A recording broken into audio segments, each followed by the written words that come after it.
আমরা আশ্বস্ত করতে চাই সারা পৃথিবীর মুসলমানরা গাজাবাসীর সাথে আছে, ফিলিস্তিনের সাথে আছে। ইনশাআল্লাহ ইসরায়েলের সন্ত্রাসী হামলা বন্ধ হওয়া পর্যন্ত আমরা কর্মসূচি অব্যাহত রাখব। এটা আমাদের ইমানের দাবি এবং আমরা এই কর্মসূচি পালন করেই যাব।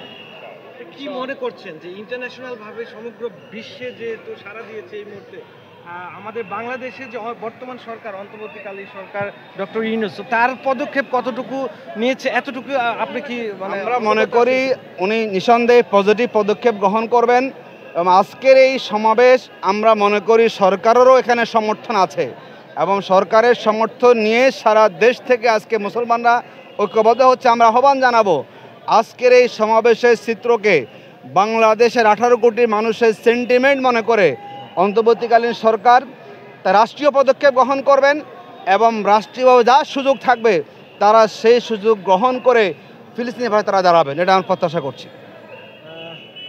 এই মুহূর্তে সমগ্র বাংলাদেশের মুসলমান যারা আছেন তাদের প্রতি আপনার আহ্বান কি? আমাদের আহ্বান হচ্ছে যে আমরা সবাই আজকে সংহতি প্রকাশ করতে এসেছি।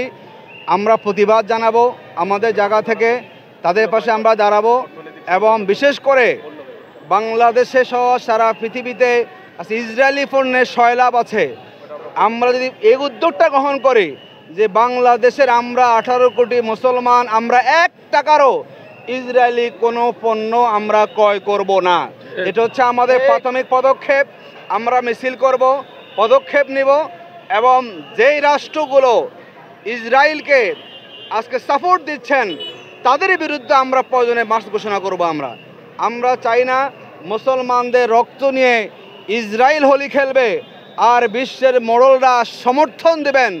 আমরা মনে করি মুসলিম দেশগুলো ঐক্যবদ্ধ হলে, যদি মুসলমানরা এক হয়, পৃথিবীর কোনো শক্তি মুসলমানদেরকে পরাভূত করতে পারবে না। সেই শক্তি আমাদের প্রয়োজন। আমরা বড় রাষ্ট্রগুলোকে বলবো, যারা মুসলিম দেশের বড় দেশগুলো আছেন, আপনার অবিলম্বে পদক্ষেপ গ্রহণ করুন। আপনারা আপনাদের ক্ষমতার মস্তনের দিকে না তাকিয়ে মানবতার বিপর্যয় ঠেকানোর চেষ্টা আপনারা করুন। তো জনগণ আপনার পাশে থাকবে, কিন্তু আপনার ক্ষমতাকে পাকাপোক্ত করার জন্য যদি আপনি ভিন্ন পদক্ষেপ গ্রহণ করেন, মুসলিম উম্মাহ কখনো আপনাদেরকে ক্ষমা করবে না। ধন্যবাদ।